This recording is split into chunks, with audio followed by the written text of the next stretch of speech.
Hello students, today we are going to start our same chapter of accountancy, and the name of the chapter is accounting equation.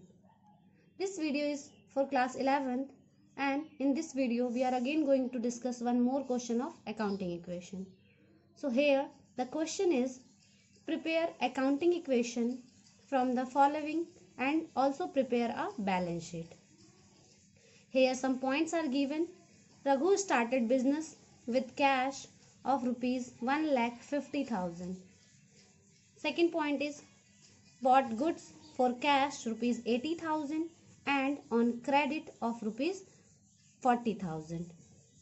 Goods costing 75,000 sold at a profit of 33 upon 1 upon 3%. Half of the payment received in cash.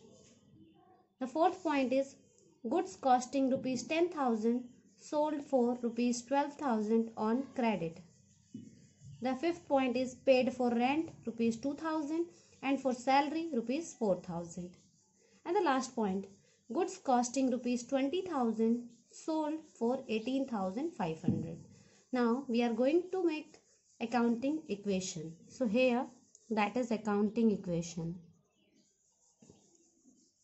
And the format of accounting equation is serial number, transaction, assets is equal to liabilities plus capital. We know what items comes in the asset side and what items comes in the liability side. So one by one with the points we are going to discuss the solution. So first point is, Raghu started business with cash of rupees 1,50,000. So here first point, Raghu started business with cash, and first of all cash increase in the business. That single transaction affect two accounts, cash account plus capital account. If Raghu is the owner and Raghu invest money in the business, that is capital as well as cash. So it affect two accounts, cash account as well as capital account. So here it is 1,50,000 in the front of cash and 1,50,000 in the column of capital. Then other points are 0. The second point, bought goods for cash rupees 80,000 and credit rupees 40,000. It means that in this question we purchase two types of goods. First category of cash and second category of credit. So here first category. If we purchase goods, that is bought goods, that increases our stock. So in stock column we add this value. And for purchasing the stock we will have to give cash. It means that reduces our cash balance. So 80,000 in the column of stock and reduce 80,000 in the column of cash. Then the point is also given that 40,000 on credit. It also increases our goods by rupees 40,000. So we again increase 40,000 rupees in the column of stock. But this value or this stock purchased on credit basis. It means it did not reduces over cash. It increase over creditors. So 40,000 comes in the column of creditors. Then we analyze all the equation. 1,50,000 minus 80,000 we get 70,000. 0 plus 80,000 plus 40,000 we get 1,20,000. Here there is no any balance, so 0. In creditors 40,000.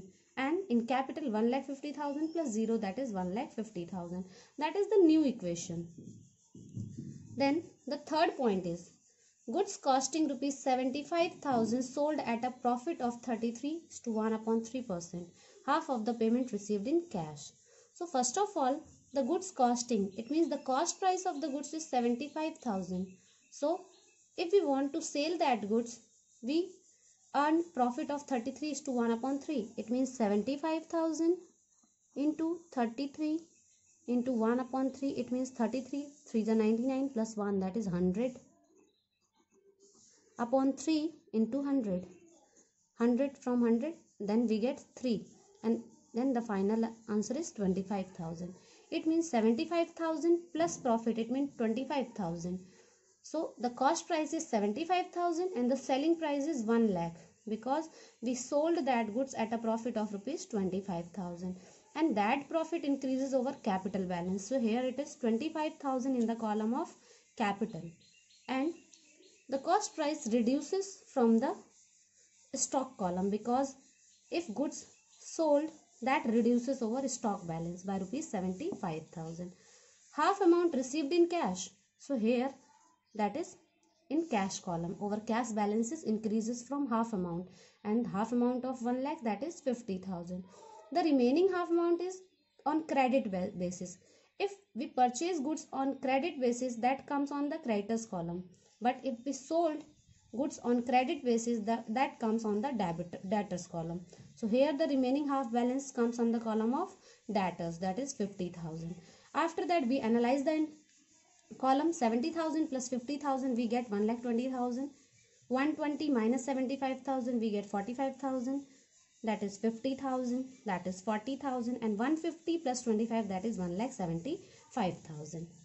Then the next information is goods costing rupees 10,000 sold for rupees 12,000 on credit basis. It means that is also we sold the goods but on credit. So we reduce 10,000 from stock column. So here it is, we get 12,000 on credit basis, that comes on the debtor side, and 10,000 goods sold at 12,000, it means we earn 2,000 profit. So that increases over capital balance by rupees 2,000. Then we equate the equation. Then 1,20,000 plus 0, that is 1,20,000. 45,000 minus 10,000, we get 35,000. 50,000 plus 12,000, that is 62,000. 40,000 plus 0, that is 40,000, and 175 plus 2, that is 1,77,000. Then the next point is paid for rent 2,000 and paid for salary 4,000. If anything we paid, that reduces two balance, cash balance as well as capital balance. So 2,000 and 4,000 in the column of cash as well as in the column of capital, we reduce that balances. So after that we get 1,20,000 minus 6,000, we get 114.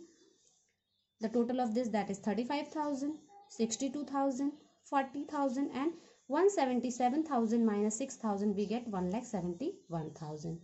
Then the last point is goods costing rupees 20,000 and sold for rupees 18,500.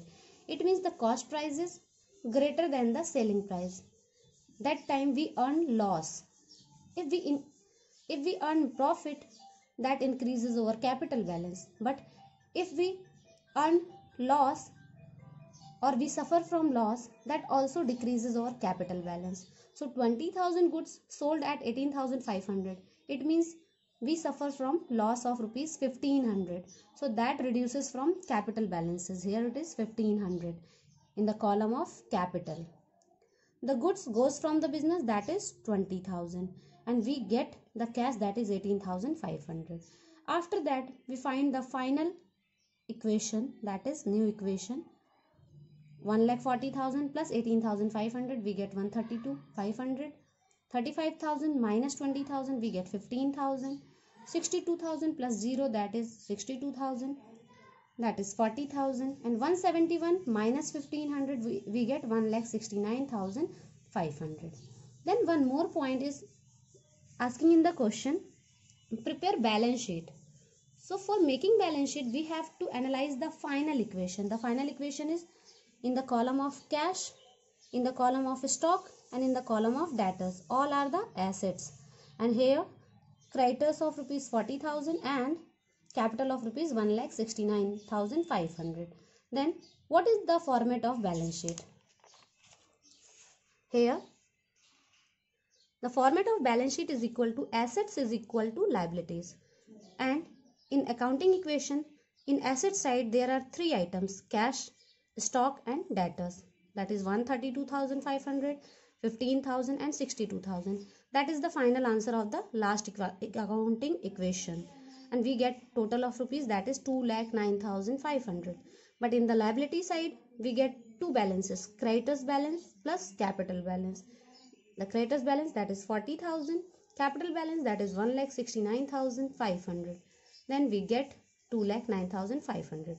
So if liability side and asset side both are equal, it means that our question is correct. So that is the checking factor also. So students, now one more question we are going to discuss here. Yogesh commenced business on 1st April 2017 with a capital of rupees 5 lakh. That is capital of 1st April. It means that is opening capital. And a loan of rupees 1 lakh. Loan is the liability. Borrowed from Citibank. On 31st March 2018, his assets were rupees 8 lakh. It means liabilities is also given and assets is also given. Calculate his closing capital and profit earned during the year. So what is the formula of closing capital? First of all, closing capital is equal to closing assets minus closing liabilities. Closing assets is given in the question, that is 8 lakh. Closing liabilities is also given, that is 1 lakh. So difference between 8 lakh minus 1 lakh, we get 7 lakh. That is the closing capital. And what is the formula of profit? That is closing capital minus opening capital. Closing capital we calculated, that is 7 lakh. Opening capital that is given in the question, that is 5 lakh. And the difference between closing capital and opening capital, we get 2 lakh rupees, that is the profit. But in the second question, if in the above case the proprietor had introduced fresh capital of rupees 40,000 and had withdrawn rupees 10,000 for personal purpose, so that is the introduce fresh capital, that is the additional capital, and withdraw 10,000 for personal purpose, it means that is drawing. Calculate his profit. So in second part we will have to calculate profit. So what is the full final formula of profit? That is closing capital minus opening capital minus additional capital plus drawing. We did not apply this formula in the previous part because there is only two balances, closing capital as well as opening capital. But in second part the full flash question is given, so we apply the whole formula. So closing capital we already calculated, that is 7 lakh. Opening capital that is given in the question, that is 5 lakh, and additional capital is also given, that is 40,000 as a fresh capital, and drawing is given, that is 10,000. So what is the overall formula? Closing capital minus opening capital minus additional capital plus drawing. We put the value and we get the final answer, that is 1,70,000. So with this question over this chapter is finished. So if you all have any doubt, so ask in the comment section and in school group also.